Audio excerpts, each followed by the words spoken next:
chrétienne, creuser la Bible, servir Christ, le podcast d'Angie et Aurélie. Comment pouvons-nous comprendre le sens des miracles de Jésus aujourd'hui? Pourquoi Jésus demande-t-il à certaines personnes qu'il guérit de ne surtout pas en parler? Comment est-ce que nous pouvons gérer nos peurs selon les conseils de Jésus? Pourquoi Jésus envoie-t-il des démons dans un troupeau de cochons? Tout autant de questions que nous allons tenter d'élucider tout au long de ce nouvel épisode. Salut Angie. Salut Aurélie. Aujourd'hui, on poursuit notre étude dans l'Évangile selon Matthieu et nous allons nous attarder un peu plus sur les chapitres 8 et 9. Et on a vu la dernière fois que Jésus passe donc de la théorie à la pratique entre son sermon sur la montagne et puis 10 miracles qu'il va accomplir tout au long de ces deux chapitres.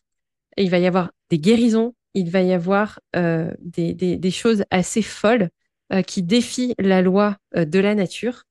Et je propose de faire quelques remarques. On va pas s'arrêter sur toutes les situations, mais j'ai fait une sélection, un peu comme j'ai eu envie d'ailleurs.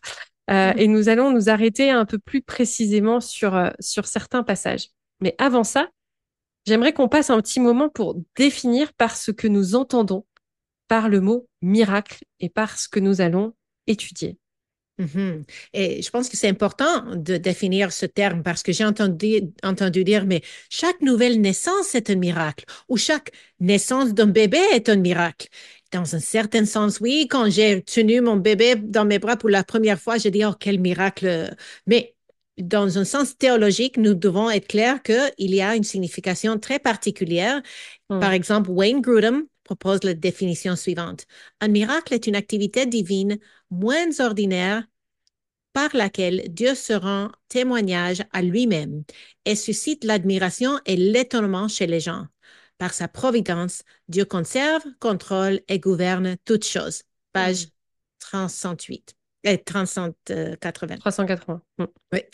Et C.S. Lewis dit dans son livre intitulé Miracle, Dieu ne sème pas des miracles dans la nature comme s'il maniait un moulin à poivre. Ils se reproduisent en de grandes occasions.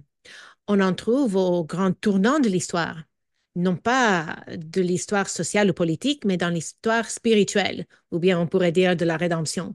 Hmm. Si notre vie ne coïncide pas avec l'un de ces grands moments, comment pourriez-vous vous attendre à voir un miracle?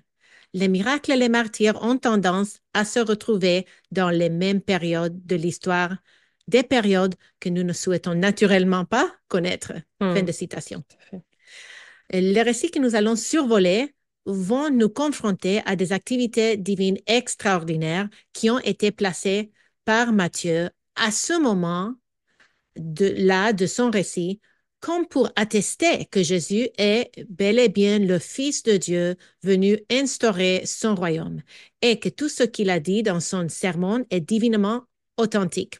Hmm. Comme le dit bien C.S. Lewis, il est peu probable que nous puissions être les témoins de tels miracles. Et bien que Dieu procède encore à des guérisons inexplicables, et le plus souvent par les médecins, aujourd'hui, les miracles, les vrais, sont très rares en Occident surtout, et beaucoup de faux prophètes qui tordent les Écritures cherchent à convaincre les brebis fragiles qu'ils possèdent en eux le pouvoir de guérir toutes les infirmités. Et Hmm. nous devons être vigilants vis-à-vis de cela et suivre les bons conseils de Jésus par rapport au discernement des prophètes que nous avons vus précédemment. Et, et j'aimerais mentionner que quand on parle de l'Occident, Hmm. c'est parce que j'ai entendu que les apôtres avaient une certaine pouvoir pour guérir et pour chasser les démons qui n'a pas continué jusqu'à nos dates aujourd'hui de façon normative, on dirait. Mais en même temps, les missiologues parlent du phénomène que quand l'évangile est répandu dans des endroits où il n'a pas encore été prêché, parmi les peuples non atteints, dans des pays dans la fenêtre 40, 10-40, on dit dans le terme missiologique, que parfois Dieu choisit d'authentifier Mm. le message de ces missionnaires, de ces personnes qui prêchent l'Évangile à travers des signes et des miracles. Ça ne veut Mm. pas dire que chaque chrétien peut s'espérer à, à avoir le privilège de témoigner ou même de pouvoir prier et voir l'accomplissement d'un tel miracle, mais que parfois Dieu choisit de continuer d'authentifier son œuvre Mm. euh, parmi les nations à travers des miracles de telle nature. Tout à fait. La question du contexte est éminemment importante Mm. par rapport au miracle. Et même, on ne peut pas nier les témoignages qui arrivent de chrétiens qui sont persécutés et qui vivent parfois des miracles qui surviennent parce que ouais, je pense qu'il y a un contexte de persécution et le contexte de, d'implantation, on va dire, ou de lancement, de diffusion de l'évangile, comme tu le dis, qui est important. Mm. En tout cas, dans les chapitres 8 et 9, on est donc à un moment de la grande histoire qui est quand même stratégique et il y a quelque chose de divin qui se passe. Jésus, le Fils de Dieu, rien que ça, passe à l'action. Et donc, on va voir 10 miracles qui ne sont probablement pas rapportés dans l'ordre chronologique, il faut le mentionner. Luc et Marc, qui vont aussi en rapporter plusieurs que Matthieu cite, ne vont pas les mettre dans le même ordre que Matthieu. L'objectif ici de Matthieu est donc d'apporter des preuves supplémentaires que la mission de Jésus, qui était de prêcher, enseigner et guérir, a été pleinement accomplie. L'argument de Matthieu vise à convaincre les Juifs que Jésus est bien le Messie tant attendu, celui dont Ésaïe parlait quand il disait « Il viendra lui-même pour vous sauver. Alors les yeux des aveugles seront ouverts et les oreilles des sourds seront débouchées.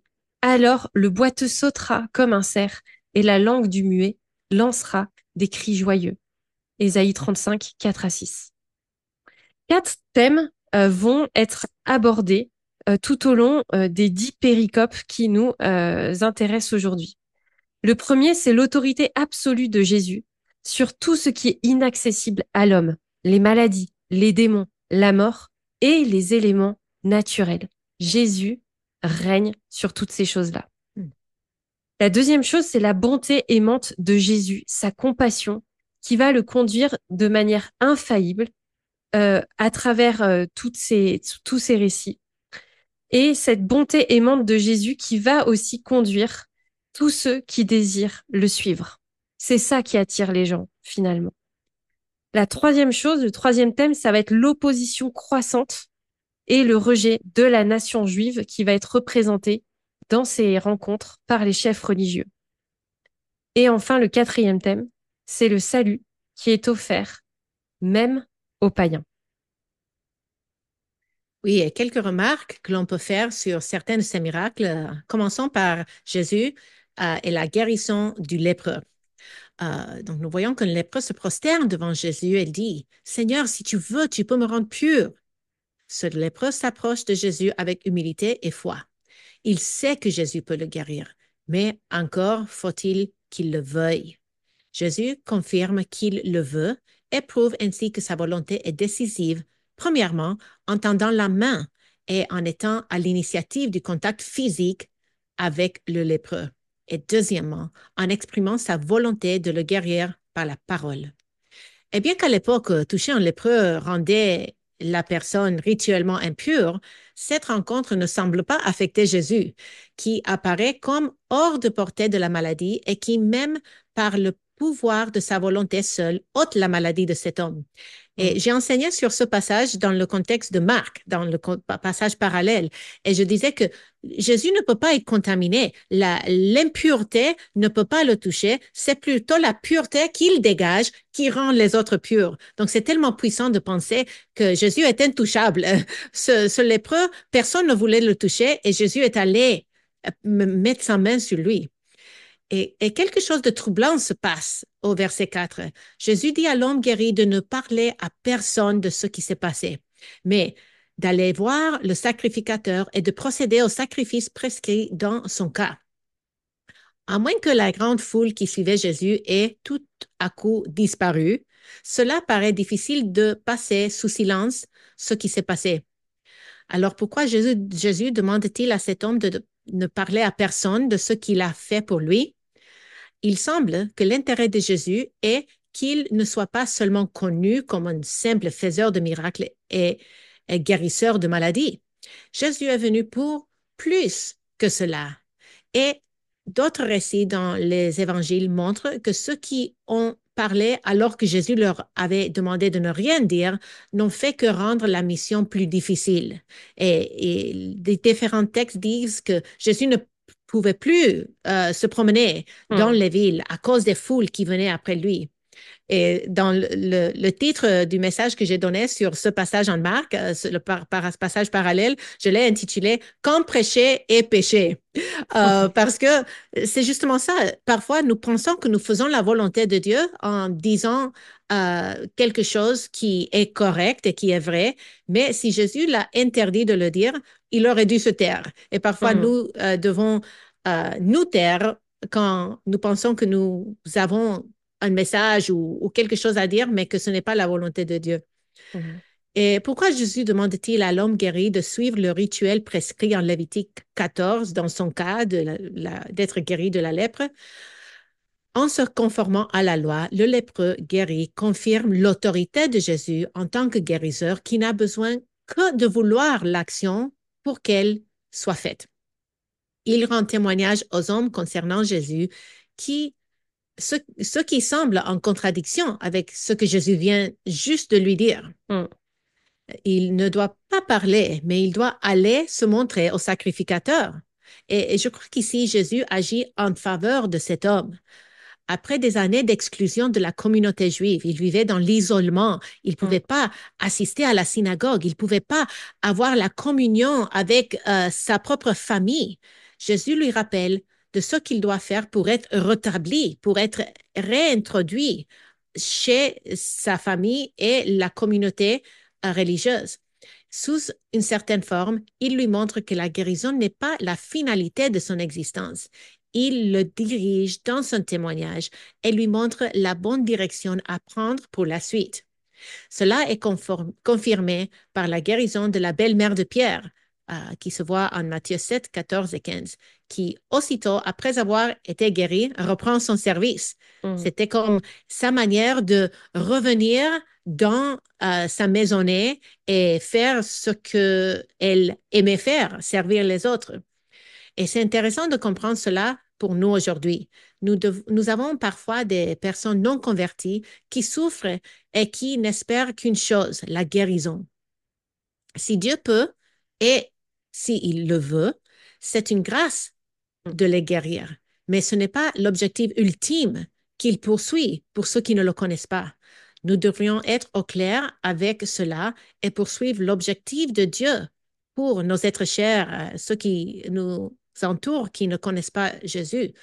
Et donc, oui, nous désirons leur guérison, mais nous avons encore plus besoin, euh, ils ont plus besoin de ce désir euh, d'être guéris spirituellement. C'est le Hmm. désir le plus légitime. Excellent. Jésus poursuit son chemin, il rentre dans Capharnaüm et donc il va rencontrer ce deuxième personnage et il va accomplir ce deuxième miracle. Le centenier, un officier romain qui vient donc à la rencontre de Jésus, c'est lui qui est à l'initiative à nouveau. Ce chef de 100 hommes a un serviteur paralysé et souffrant chez lui. Probablement le patron parfait dont tout le monde rêverait d'avoir aujourd'hui, qui va chercher le médecin quand tu es malade chez toi. Et Mm. dans cette rencontre, nous voyons un centenier humble, compatissant et animé par une foi réellement remarquable. Il va comparer l'autorité militaire dont il dispose à l'autorité spirituelle de Jésus et il sait qu'il lui suffit d'ordonner pour que sa volonté s'accomplisse. Alors, qu'est-ce qu'on peut relever de la manière dont Jésus agit avec le centenier. Jésus exprime sa volonté de guérir le serviteur du centenier par cette réponse, moi, j'irai le guérir. Et l'emploi du futur semble nous amener à considérer que Jésus veut conditionner un peu son intervention. Il attend que quelque chose se passe pour procéder à la guérison. Matthieu souligne que Jésus fut rempli d'admiration ou d'étonnement dans d'autres traductions. Au verset 10, vous pouvez lire ce verset-là. Et au sein du peuple élu qui a reçu d'innombrables enseignements de la part de Dieu, aucune attitude de foi devant l'autorité absolue de Jésus n'a été soulignée. Apparemment, cet homme, ce Romain, en tout cas cet officier romain, semble euh, présenter une foi qui est admirable. Mhm. Jésus va confirmer de manière publique, ici, que le royaume qu'il instaure sera composé de juifs et de non-juifs, comme ce centenier. Le salut est pour ceux qui croient, qui sont nés de l'esprit, pas pour ceux qui sont nés au bon endroit, comme le pensaient les juifs de l'époque. Jésus annonce en plus quelque chose de terrible, parce que ceux qui se croient membres du royaume à tort seront condamnés et jetés dans les ténèbres pour l'éternité, alors que les citoyens légitimes du royaume, ceux qui ont la foi comme ce centenier, vivront éternellement aux côtés quand même de gens notables, d'Abraham, Isaac et Jacob. Il ramène quand même sur la table tous ceux qui étaient les idoles des chefs religieux de l'époque et qui incarnaient le modèle suprême à suivre. Mm. Ici, Jésus transforme un deuxième miracle en occasion pour communiquer une vérité fondamentale. Le salut ne s'obtient pas d'après notre arbre généalogique. Nous ne sommes pas déclarés chrétiens parce que nos parents l'étaient, ou encore moins parce que nos grands-parents l'étaient aussi. Chaque homme et chaque femme est unique devant Dieu et chacun a un choix à faire. Quand bien même nous ayons grandi dans une famille chrétienne, si la foi ne devient pas personnelle et que nous n'avons pas vécu cette rencontre personnelle avec Jésus, se dire chrétien revient à usurper une identité spirituelle. Les parents que nous sommes devraient rester vigilants sur ce point et ne pas considérer nos enfants comme chrétiens, ce que j'ai malheureusement souvent constaté parmi les parents chrétiens. Naître de nouveau et être citoyen du royaume des cieux n'est pas quelque chose qui s'obtient à notre naissance parce que nous sommes nés dans une famille croyante. Nous devrions poursuivre l'objectif de Dieu et les accompagner vers une connaissance personnelle de Jésus.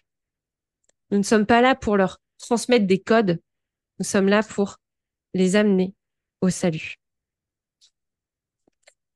On arrive ensuite, on passe un petit peu certaines rencontres, la guérison de la belle-mère de Pierre et aussi plusieurs démoniaques qui sont amenés. Et on arrive aussi à l'histoire des disciples qui sont en pleine tourmente dans la tempête. Le récit du miracle de Jésus qui met un terme à un événement climatique est également rapporté en Marc 4, 35-41. Peut-être as-tu enseigné aussi ce passage. Et c'est intéressant de noter que les disciples ont peur de cette tempête.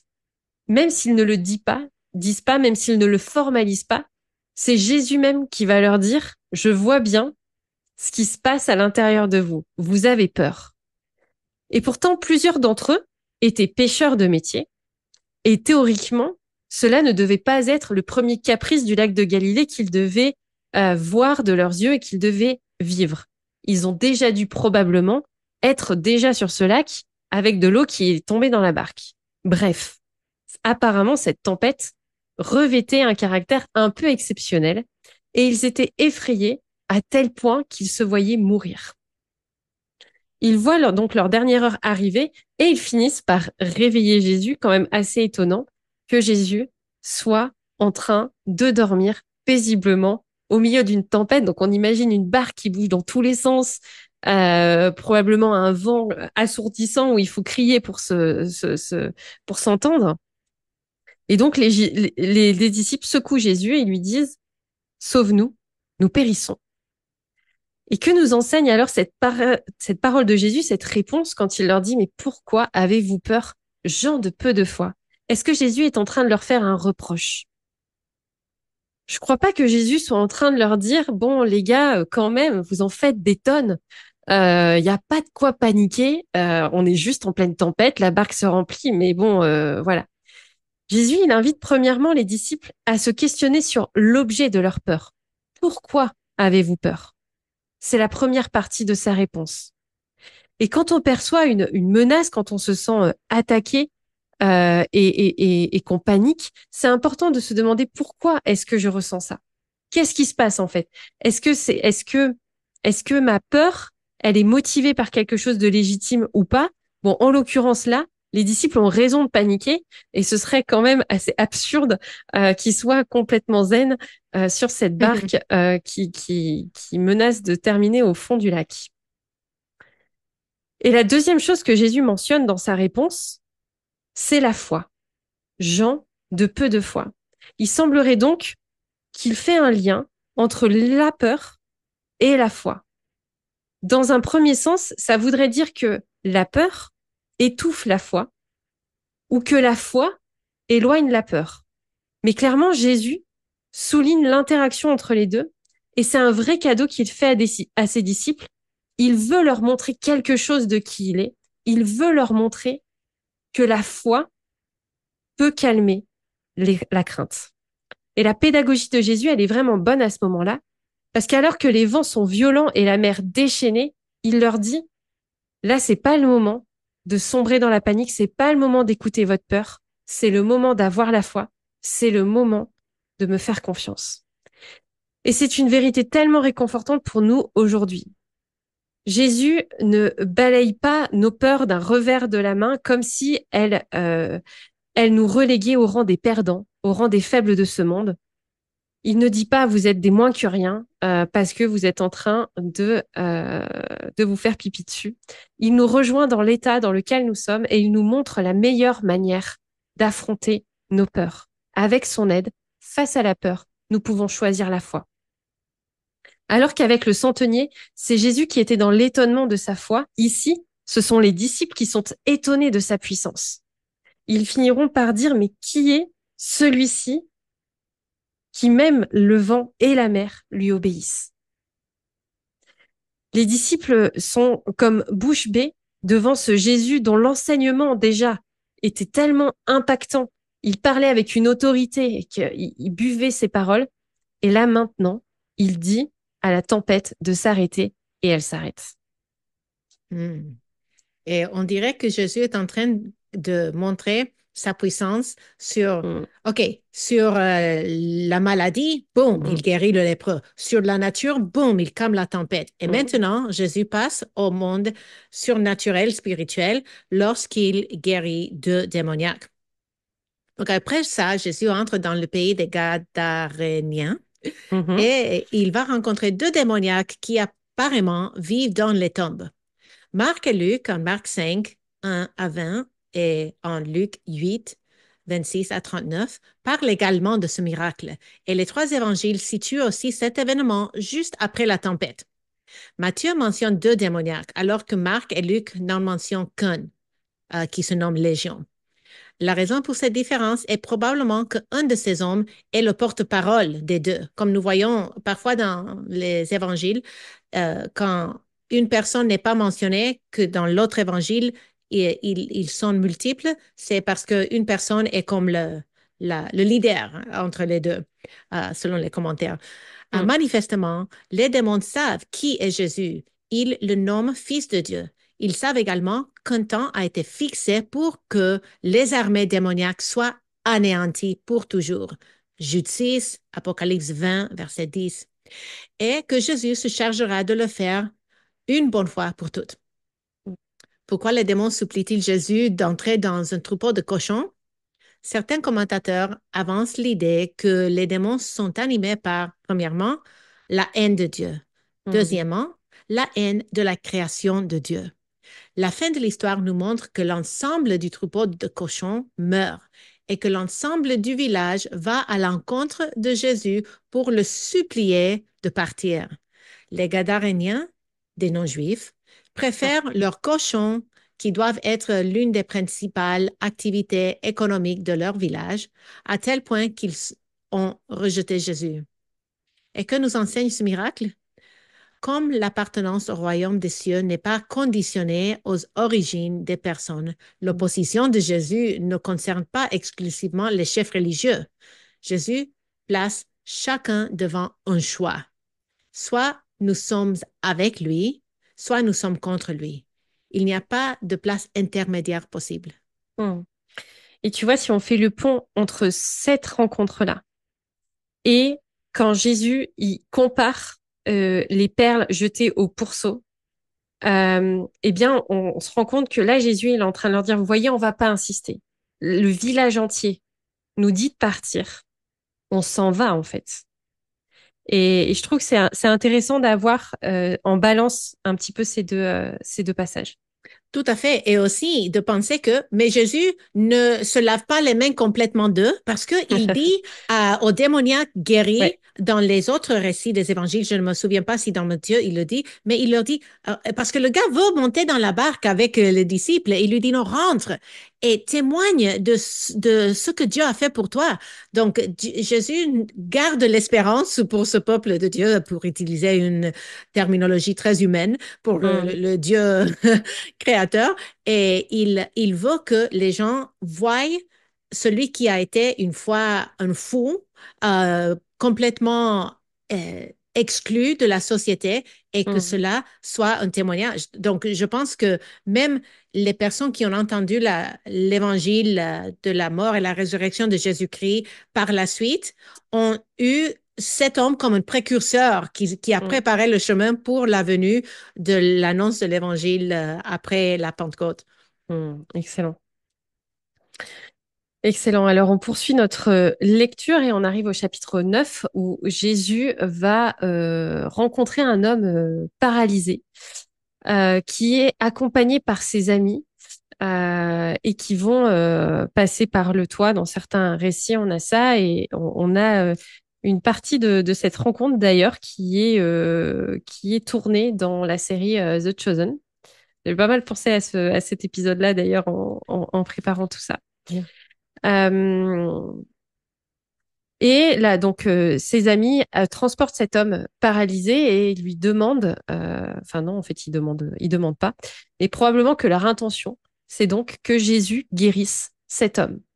Or, Jésus ne va pas procéder à la guérison physique de ce paralytique, mais premièrement, il va s'occuper de sa guérison spirituelle. Et quand il le voit, il lui dit, prends courage, mon enfant, tes péchés te sont pardonnés. Jésus s'est occupé premièrement de sa souffrance intérieure. Est-ce parce que c'est quelque chose qui lui est venu tout de suite en voyant cet homme, en voyant que finalement il souffrait plus intérieurement que physiquement? Ça, on ne le saura pas, on lui demandera quand on le verra là-haut. Mais en tout cas, des pensées commencent à fuser dans l'esprit des spécialistes de la loi, et puis le ton de la discussion va un petit peu monter, car il est, à vrai dire, inacceptable qu'un rabbi puisse usurper Dieu et prétendre pouvoir pardonner les péchés. Donc là, c'est un petit peu le scandale, mais on se rend compte que finalement, dans cette histoire, Jésus il va accomplir 4 miracles en un seul, sous une certaine forme. Déjà, il voit la foi du paralytique et de ses amis. Rien ne nous dit qu'ils sont arrivés avec un discours de foi verbalisé. Jésus la voit dans leur cœur. Ensuite, il va connaître les pensées des spécialistes de la loi, alors qu'il n'est pas dit que les spécialistes de la loi parlaient. Jésus connaissait leurs pensées, le texte nous dit. La troisième chose, c'est qu'il va pardonner les péchés du paralytique. Quand il lui parle, les péchés sont déjà pardonnés. Et puis la quatrième chose, c'est qu'il va finir par guérir le paralytique de son infirmité. Et en mentionnant ces 4 actions divines, Matthieu confirme que Jésus est celui qui sait tout, qui voit tout et qui peut tout. Il est le Fils de Dieu, celui qui détient l'autorité absolue, même celle de pardonner aux hommes leurs péchés. Et il est là à dire à la foule, je ne suis pas juste celui qui est votre médecin, je ne suis pas juste celui qui va vous aider à marcher à nouveau, je suis celui qui est venu pour pardonner vos péchés.